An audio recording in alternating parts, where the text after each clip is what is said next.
It's Friday, February 20th. In the headlines, Prime Minister Dr. Andrew Holness says targeted crackdown on gangs driving Jamaica's murder decline. In business news, we highlight movements in the financial market. Regionally, former Caribbean leaders condemn U.S. fuel blockade on Cuba, warning of humanitarian crisis. And in sports, high school track stars gear up for corporate area championships at Ashenheim Stadium.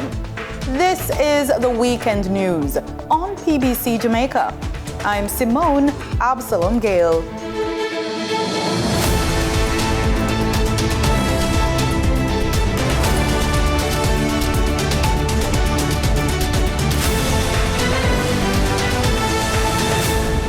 Prime Minister Dr. Andrew Holness says Jamaica's declining murder rate is the result of a calculated strategy to dismantle organized crime, insisting the government is systematically breaking down gang leadership, cutting off criminal finances, and reclaiming troubled communities. Addressing the 4th annual security seminar hosted by the Office of National Security Advisor on Thursday at the AC Marriott Hotel, Dr. Holness said national security resilience has become the guiding principle of Jamaica's broader security framework. But he cautioned that resilience requires consolidation. Communities once controlled by gangs must become structurally and permanently inhospitable to their return. That means secure public spaces, reliable infrastructure, ordered community development, lawful economic opportunities, and consistent state presence. Dr. Holness acknowledges that although the government has tripled the national security budget in recent years, increased investment in security infrastructure is essential. Security gains must be locked in by development, or they will be contested again. These gains we have made must therefore be secured, embedded, and made sustainable. Noting the impact of Hurricane Melissa last October, the Prime Minister warns that climate-related disasters can no longer be treated as isolated emergencies. In particular, local airlift was a challenge, and the government will make the necessary investment in both our local airlift and our maritime capabilities. These are critical to Jamaica's ability to respond to natural disasters. The public is being reminded of new tax filing deadlines that separates due dates for corporate and individual taxpayers, beginning with the 2025 year of assessment. Under proposed amendments to the Income Tax Act and the Assets Tax Act, companies will now have an additional month to submit their final corporate income tax and assets tax returns. The current March 15 deadline for corporate filers will shift to April 15, while the March 15 deadline will remain in place for individuals. The change takes effect for returns due in 2026 for the 2025 tax year, because March 15, 2026 falls on a weekend. The deadline for individual and certain other filers will be observed on Monday, March 16, 2026. Corporate entities, meanwhile, will be required to file by Wednesday, April 15, 2026. Schools across Jamaica are being urged to move quickly to distribute more than 4,000 Jamaica Urban Transit Company student cards currently sitting in their possession, as transportation officials push to strengthen the National Rural School Bus Program. The call came from JUTC's Managing Director, Owen Ellington, during a press conference hosted by the Ministry of Energy, Transport and Telecommunications. Just over 1,900 students have been issued a card in hand, which is significantly lower than we would have liked it to be at this stage. And even of that small number, it's just about 550, 60 or so students that have actually put funds on their card. He appealed not only to school administrators, but also to parents and the wider public to support the registration, validation, and distribution process.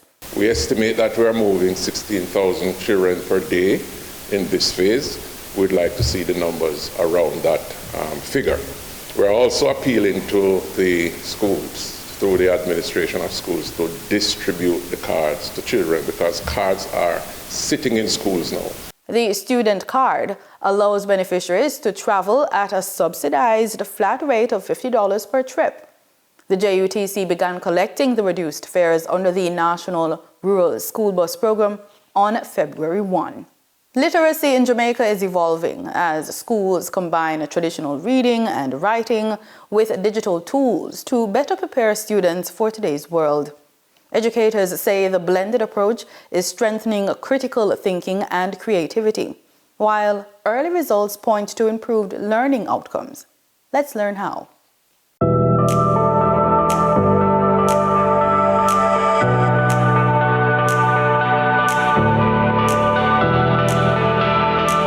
When you think of literacy, what comes to mind? For many, it may be the image of a child flipping through the pages of a book, reading line by line. But in today's digital age, literacy has taken a broader shape, one that blends the traditional practices of reading and writing with modern technology. Across Jamaica, schools are finding creative ways to help students navigate this new landscape. At Jesserapol Primary School, literacy is more than just reading. It's about preparing students to thrive in a digital world.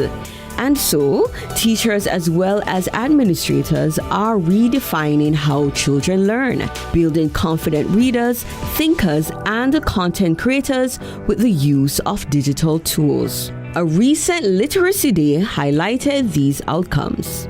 Today, having learned the different modalities or method of using their devices to create informative content, we see them moving beyond this day, becoming more efficient at using their devices to creating content such as writing their own stories, sharing information with their friends, and because we understand that our students, they are very intimate with their devices. Another is that it enables the students to be content creators. So they create content such as being an author, being an illustrator, being a storyteller, using their various devices. Still, traditional practices remain a cornerstone. At our grade 1 to 3, every afternoon after lunch, we ask that they drop everything and read. We also practice it at the upper school level as well. We have also introduced our library to our students last school year.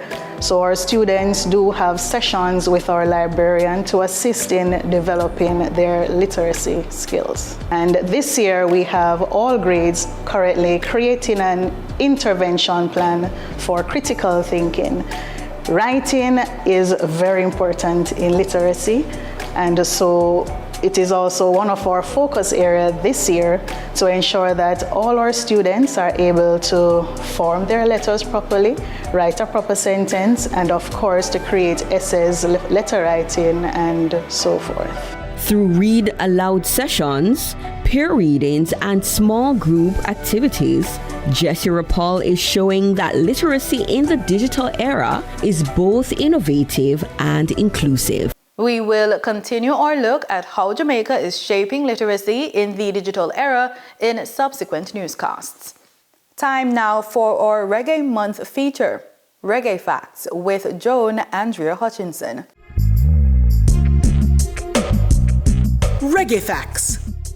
Judy Mowat, OD, is well known as one-third of the iconic trio of women, the I-Threes, formed in 1974 with Rita Marley and Marcia Griffiths, and which supported Bob Marley and the Wailers as backup singers for recordings and live shows locally and internationally.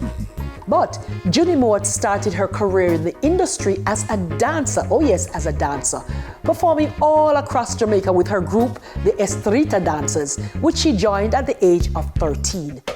She sang with several groups, including the Gaylettes, which started in 1967, and after she split from the Gaylettes in the early 70s, she embraced a solo career using the pseudonym Julianne. Judy Mowat holds the distinction of being the first Jamaican female solo act to release a solo album, Black Woman, in 1979 with Tough Gong Studios. She was also the first female singer nominated for a Grammy Award in the reggae category in 1985 with her album Working Wonders. Big up Judy Mowat. Reggae Facts was brought to you with the kind support of the Jamaica Association of Composers, Authors and Publishers, JCAP, valuing your musical creativity. Denise Williams will bring us the business report.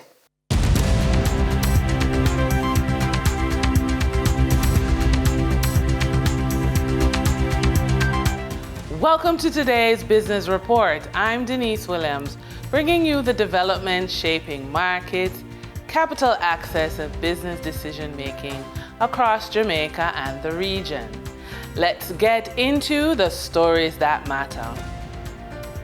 The Bank of Jamaica is reporting a net loss of $10.6 billion up to January 28 on assets of $1.3 trillion. When compared with the net profits of $4.7 billion recorded on assets of $1.1 trillion in January 2025, this is a fall in profits. The bank's foreign assets jumped to $1.1 trillion in January of 2026 compared with $875 billion in January of 2025. Its local assets fell, however, to $246 billion from $273 billion in January of 2025. Total demand liabilities moved from $790 billion last month compared with $638 billion in January of 2025. Companies listed on the Jamaica Stock Exchange released their financial results. First up is the RJR Group. For the first 9 months ended December 31, 2025, RJR, which operates 4 radio stations, 5 television stations, 3 print publications, digital and multimedia streams, posted a net loss of $502.10 million, representing a 52% deterioration from the $329.39 million loss recorded in 2024. Next, pharmaceutical chain Fontana reported that Hurricane Melissa significantly affected Fontana's business operations across the island, particularly in the west, with the disruptions resulting in the second quarter ended December 31, 2025, performance being below initial projections. However, Fontana delivered a 5.6 year-over-year % revenue growth, totaling $2.9 billion, up from $2.7 billion booked a year ago.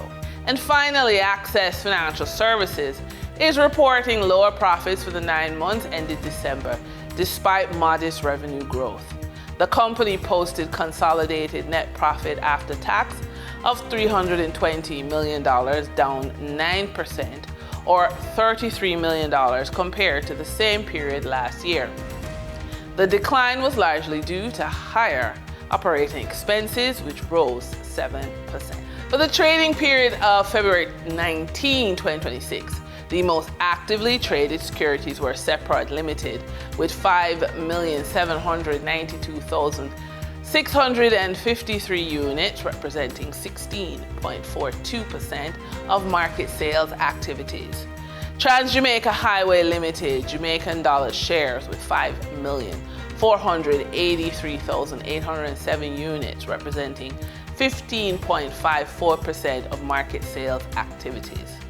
Trans-Jamaica Highway Limited US dollar shares with 3,444,945 units, representing 9.76% of market sales activities.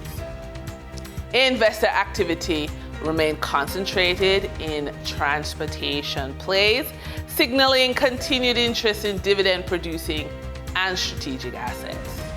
Turning to the foreign exchange market based on Bank of Jamaica data for February 19, 2026, Forex traders recorded significant activity with strong demand across major currencies.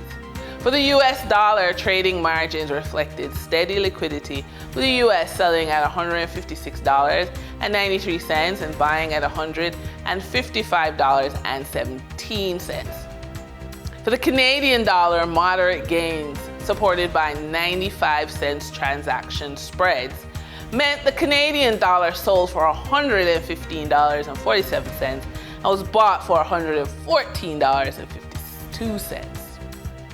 For the British pound, continued volatility offered short-term trading opportunities of 73 cents in profits for the banks.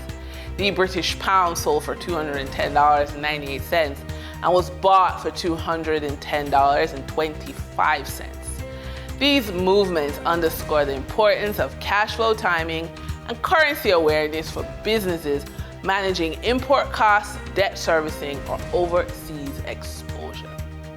For our credit report tip of the day, a credit report should be viewed as a financial asset because it represents your track record of managing money and honoring commitments. Just like any asset, it gains value when you take care of it. By reviewing your credit report regularly, correcting errors, paying bills on time, keeping balances low, and using credit responsibly, you strengthen this asset over time. A strong credit profile can open doors to better financing terms, business opportunities, housing options, and greater financial flexibility, making it something worth building and protecting rather than avoiding. And that's today's business report. I'm Denise Williams, bringing clarity to capital, markets, and strategy. Until next time, stay informed, stay intentional, and keep building forward. See you soon.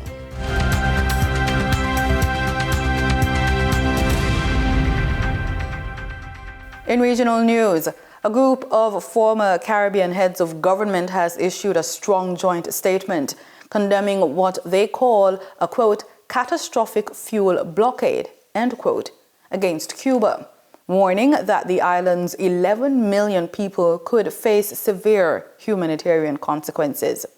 The statement, released Wednesday, criticizes a January 29 executive order by the United States that targets countries supplying oil to Cuba.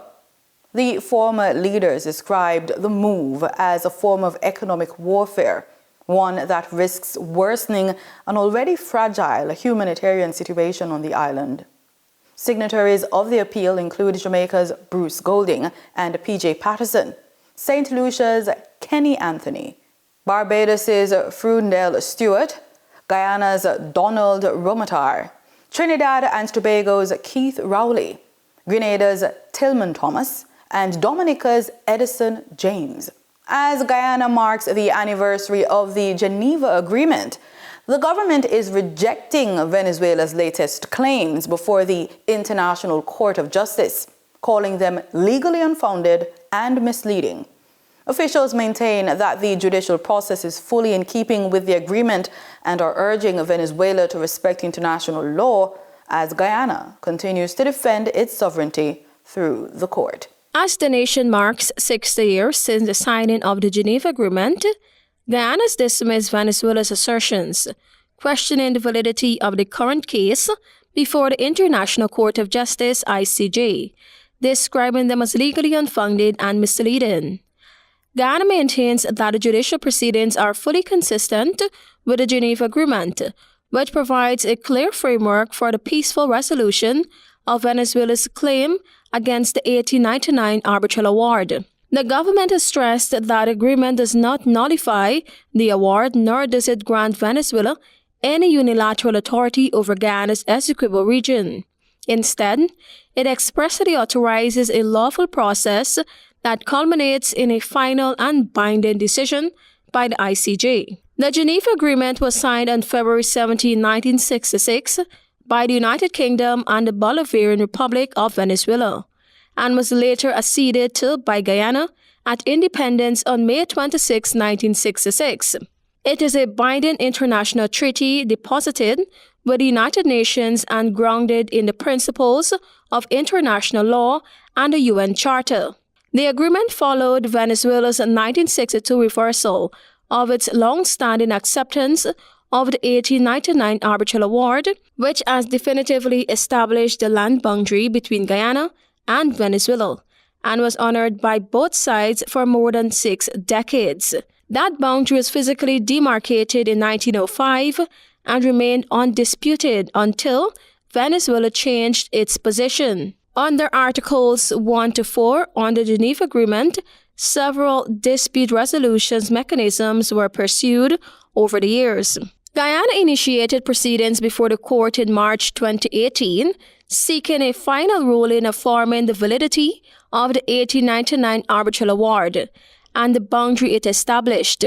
Venezuela objected to the court's jurisdiction, but ICJ rejected those objections in a 2020 judgment and reaffirmed its jurisdiction again in 2023. At Guyana's request, the court has also issued provisional measures to preserve the status quo and prevent actions that could aggravate the dispute. Guyana says it has complied fully with those orders and has urged Venezuela to do the same. As it commemorates the 60th anniversary of the Geneva Agreement, Guyana has called on Venezuela to respect international law, the authority of the ICJ, and a peaceful judicial process now underway, while reaffirming its own commitment to defending its sovereignty and territorial integrity through lawful means. Tiana Ko reporting for the HGP Nightly News. In Trinidad and Tobago, security in the Caribbean is expanding beyond crime and policing to include social stability, climate resilience, and protection of vulnerable communities. That was a key focus at the 4th Canada-Caribbean Research Symposium held at the University of the West Indies St. Augustine campus, where regional leaders and academics gathered to shape policy through research and collaboration. Security in the Caribbean is moving beyond crime and policing to include social stability, climate risks, and the well-being of vulnerable communities. Regional leaders, academics, and policymakers gathered at the University of the West Indies St. Augustine campus for the 4th Canada-Caribbean Research Symposium aimed at shaping solutions through collaboration and research. In this, what I consider to be a pivotal moment, we are bound by a shared obligation to collaboratively forge tools, policies, and systems that will ensure the safety and well-being of our populations in this very unpredictable world.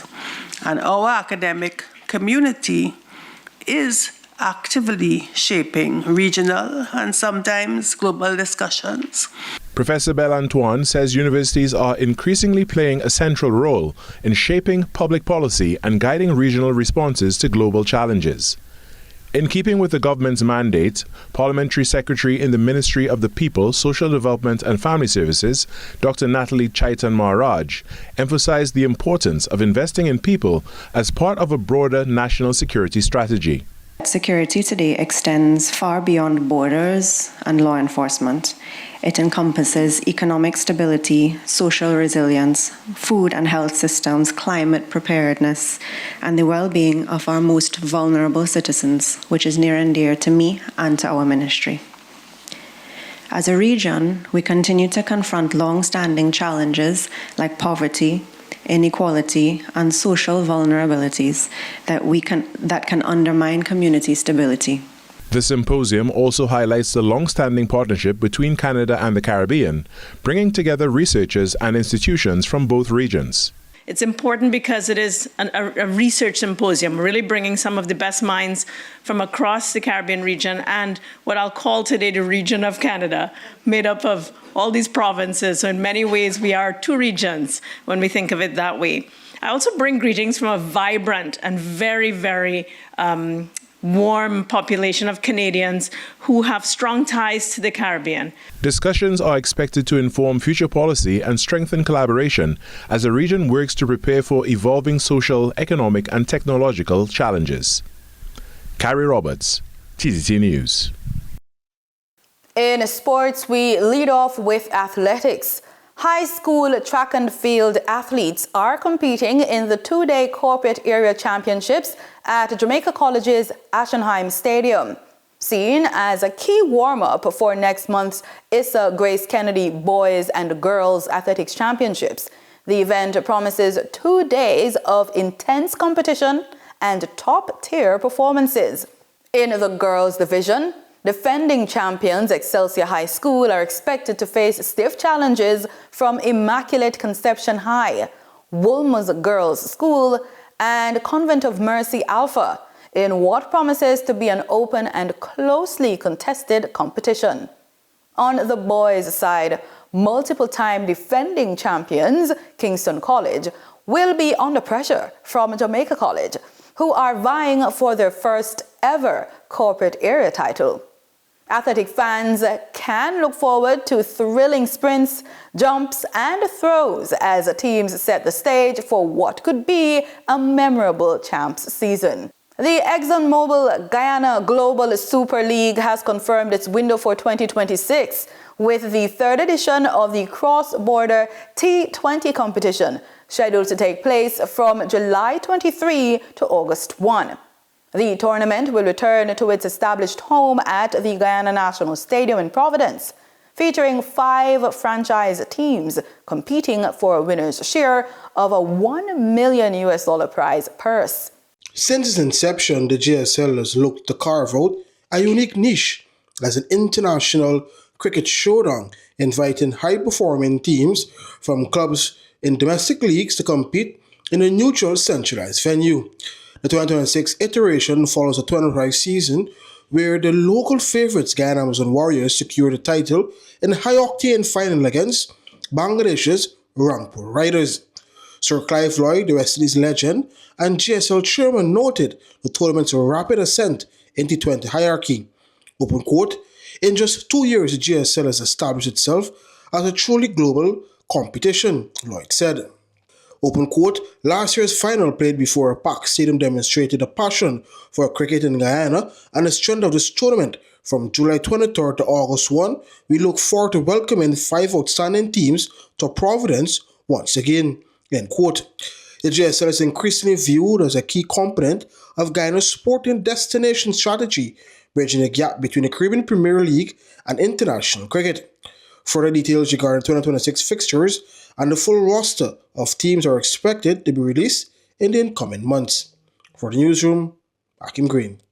And that's the weekend news on PBCJ. Pleasant viewing.